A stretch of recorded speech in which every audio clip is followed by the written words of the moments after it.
So I want you to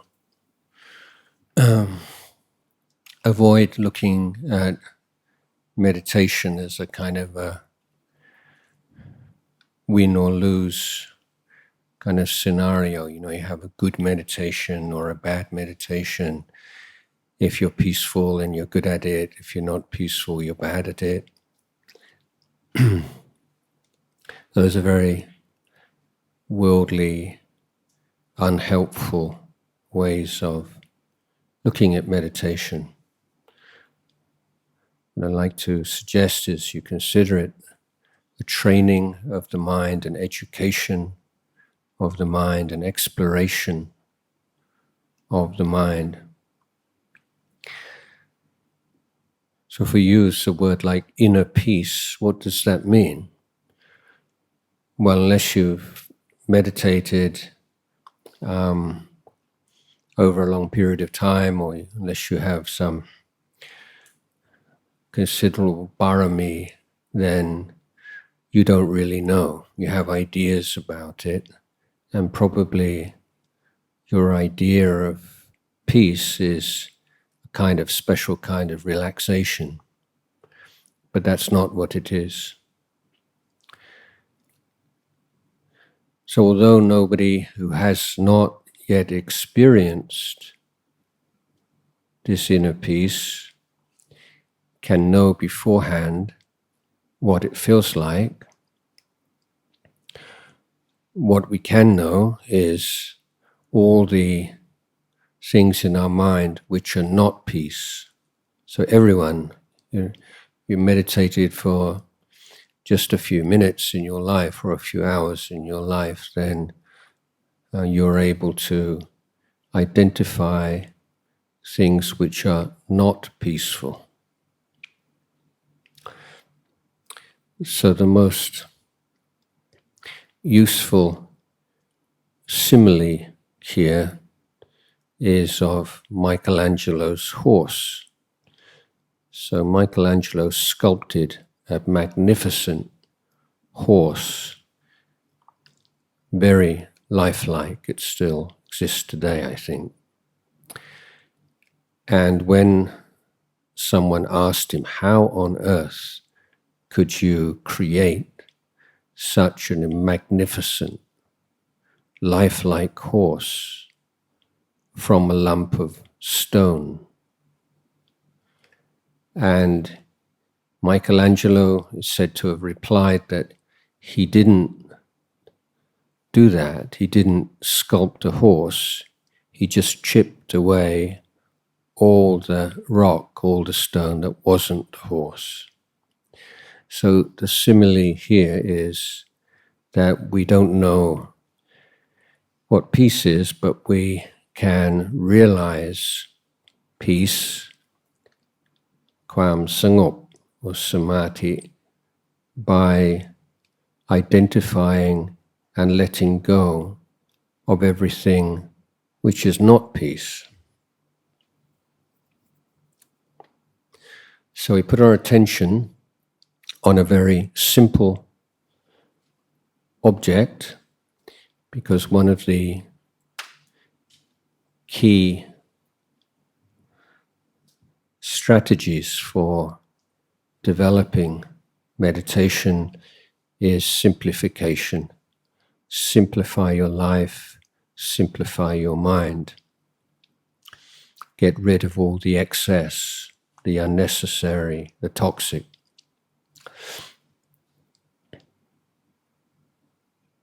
So when you put your mind on the sensation of the breath, let's say the tip of the nose, then before very long your mind is drawn away elsewhere.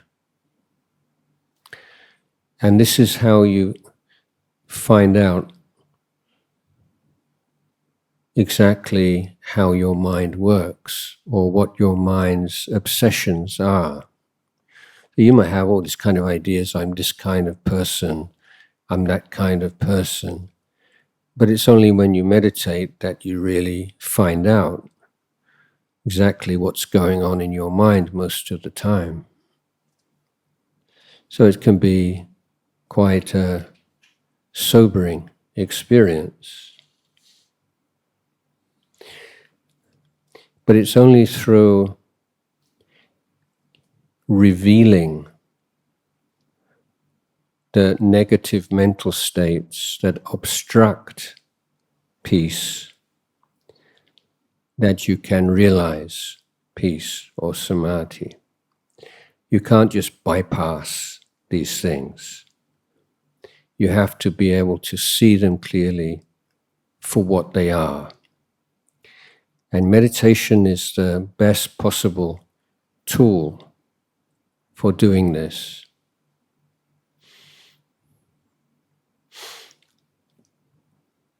So the most common habit is that when we're given a task which is simple, straightforward, the mind becomes bored.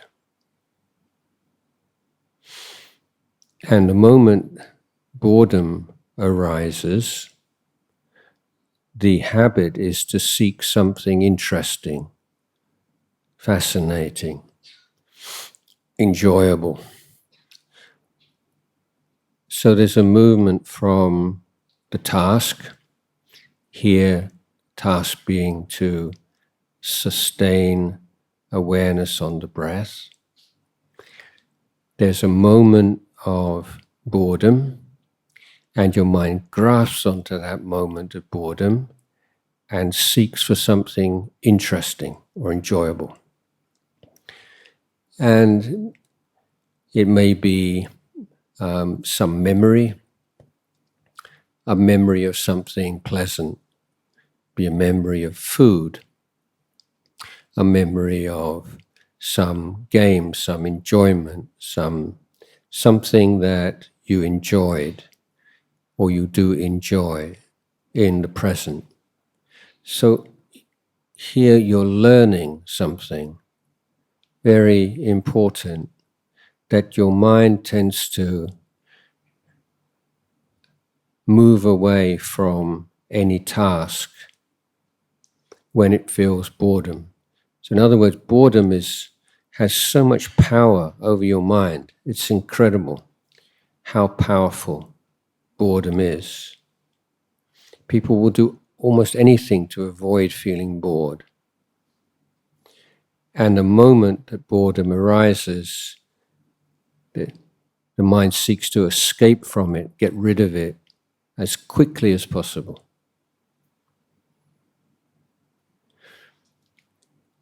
So being aware of a feeling of boredom as a feeling of boredom is a huge step forward in meditation. You don't need to be controlled by boredom. You can be free. Boredom arises and it passes away. You don't have to be a puppet and just react to that boredom.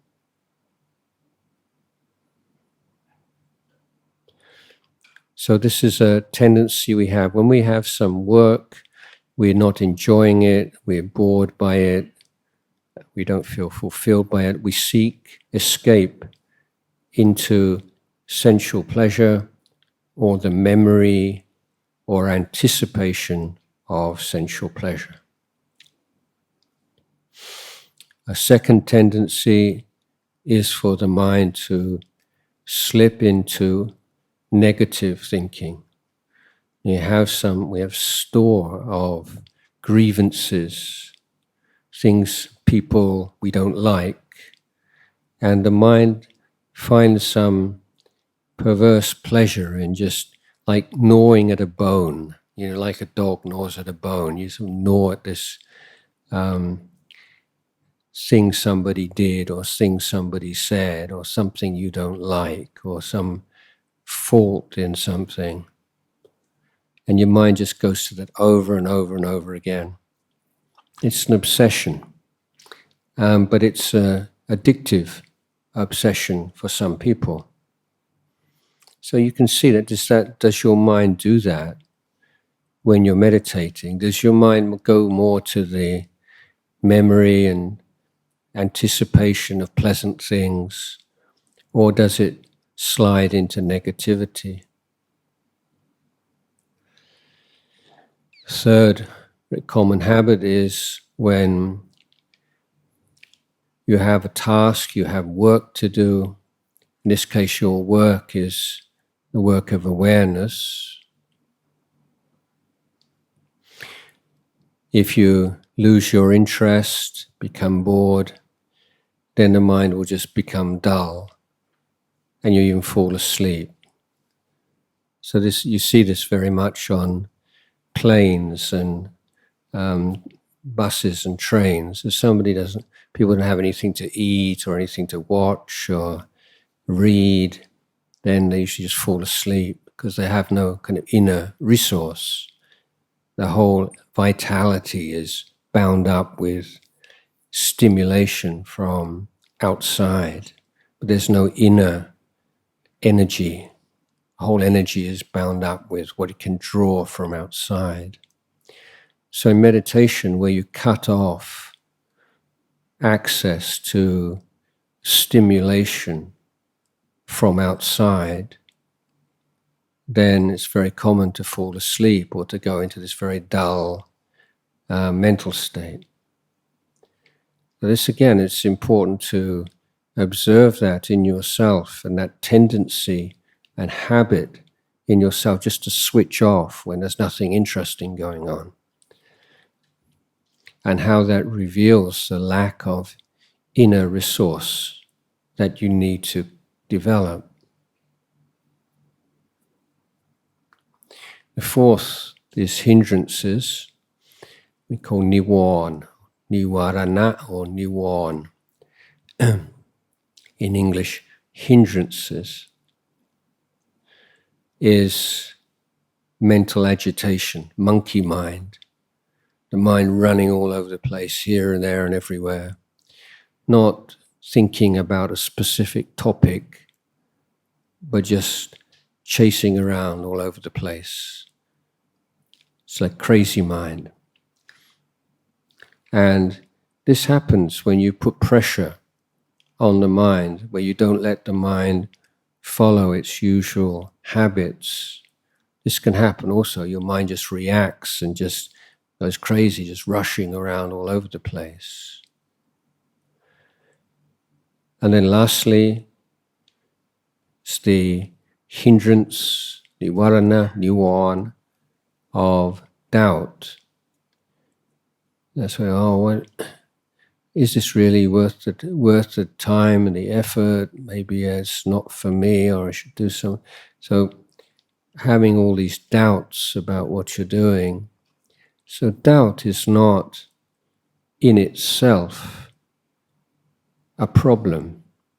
If you have a doubt about something because you don't have enough information to make a good decision, doubt is a sign of intelligence. But when you have a task which you have decided to take on,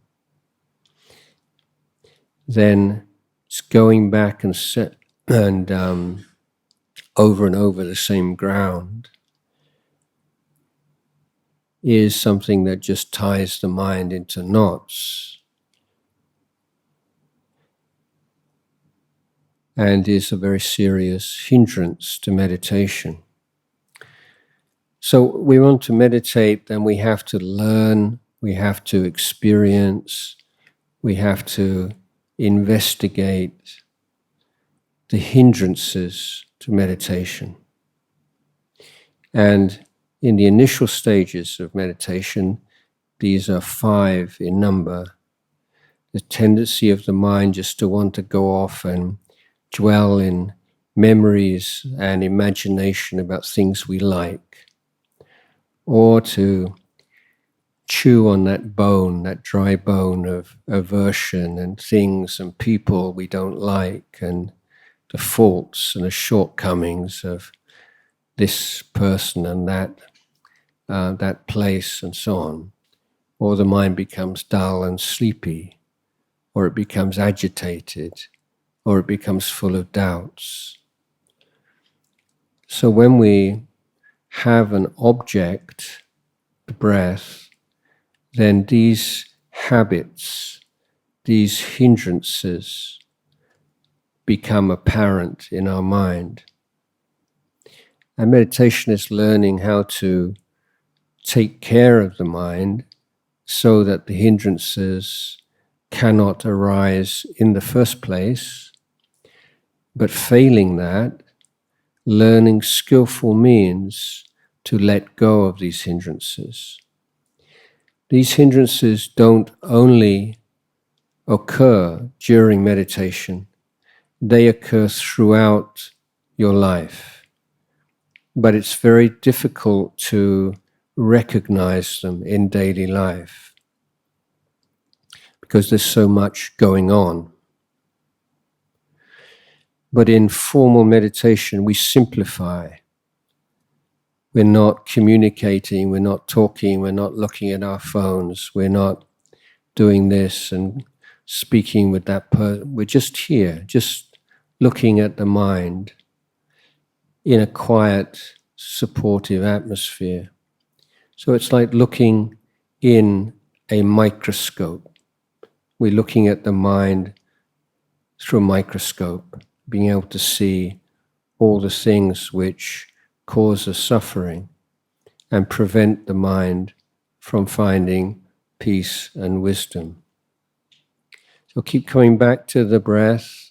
When the mind wanders off, recognize, oh, this is sensual desire, oh, this is aversion, this is sleepiness, this is agitation, this is doubt. Recognizing these energies within the mind, these habits within the mind, learning to let them go.